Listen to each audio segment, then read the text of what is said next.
Here is the question I received. It says the other day I saw a video of your students grappling. I thought you guys hated BJJ. Has your opinion changed? I still hate blowjob jiu-jitsu. I don't know what video this person is referring to. He might be referring to some videos that Todai Ryan has been posting on the channel. And Todai Ryan, he's doing his own thing. You know what I mean? Like he's basically training training with us and online, but he has his own thing that he does as well. So whatever he wants to put out there, I trust his judgment. He puts what he wants to put out there. I put what I want to put out there. We don't really restrict each other's creativity. So he does his thing. He's training under some techniques that he's learning online from that system. As far as what I do, I have my own methods that I don't borrow for or steal from other people. These are my methods. These are my survival methods. I know what to do. I know how to survive on the ground if I needed to, but I don't exploit those techniques for other people to see or learn. This is the stuff for me. We work on ground survival training, but that's stuff I don't put on video. There's no need to. I don't want to.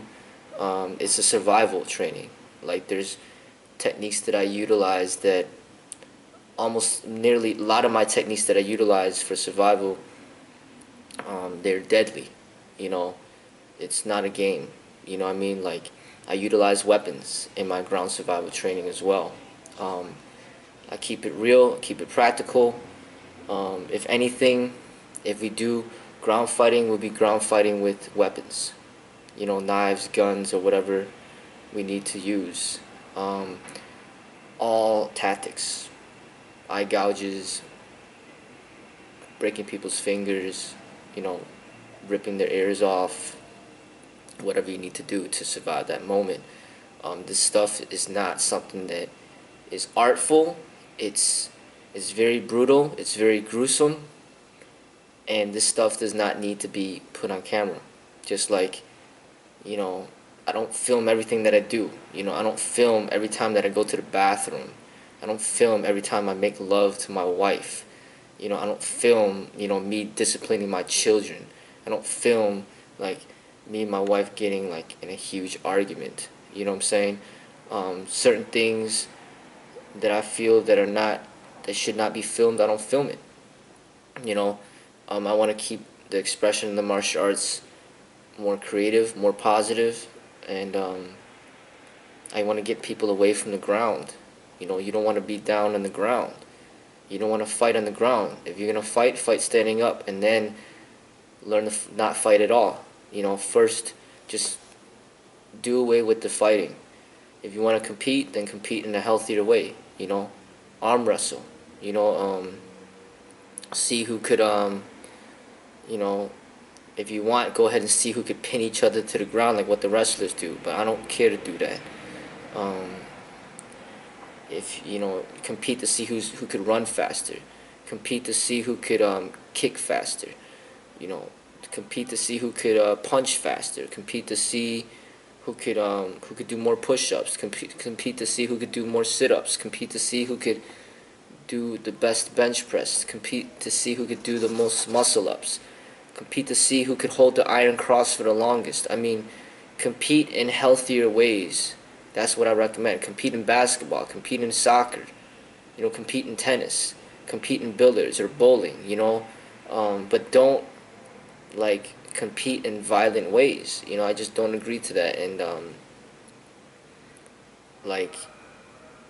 I'm the type of person I like expressing myself. In fluidity, standing up like a dancer, like a real martial artist, like what these gymnasts might do, what these breakdancers might do. Basketball players, is more with finesse and grace. It's not just brute force and strength, and that's what I like to keep it to. So I disagree with the ground fighting and what it promotes, and if they want to say that that's real fighting, I say that they're delusional, and I say that if you really want to get to the real fighting, then let's just talk about the real guns. You know what I'm saying? Because that's what it really is. And you know, I rather do the gun training than the ground fighting, because the gun training is keeping it real. You understand? So these people that all they wanna care about is what works and what doesn't. Okay, then let's do the guns then. You know what I'm saying? Don't ever ground fight with a person that has a gun. I'll tell you that right now. So that's how I keep it real. And the people, you know, that do this martial arts stuff, and they think they're all cool and badass because they could, you know, they could get somebody in an arm lock, or they could choke somebody out. It's a bunch of nonsense. You're not special just because you know how to twist somebody's wrist a certain way or twist their elbow a certain way. You know what I'm saying? It's a bunch of nonsense. You know, and I don't promote that. It doesn't belong in the martial arts in a competitive context. It doesn't even belong in an artistic context. It's just you gotta do what you gotta do to survive. I mean, if you need to break somebody's arm, you break their arm. If you need to choke them, you choke them. If you need to stab them, you stab them. You need to shoot them, you shoot them. That's what you do to survive. It has nothing to do with artisticness and creativity. It's just survival. And these people out there are so focused on what works and what doesn't. You know what? As I stated, let's go back to the guns, and let's step into the reality and then see what works and what doesn't. And that's what we incorporate into the ground fighting. We incorporate weapons, and multiple offenders as well. We incorporate that as well. So anytime that we do ground fighting, we focus on those components: multiple offenders and weapons. We don't do it the way that they do it in combat sport or wrestling. We do it differently here. But this is stuff that I don't put on camera because I don't want to put it on camera. There's no need to. These teachings are for myself and the people that I feel that deserve to learn this stuff. Then they'll learn it.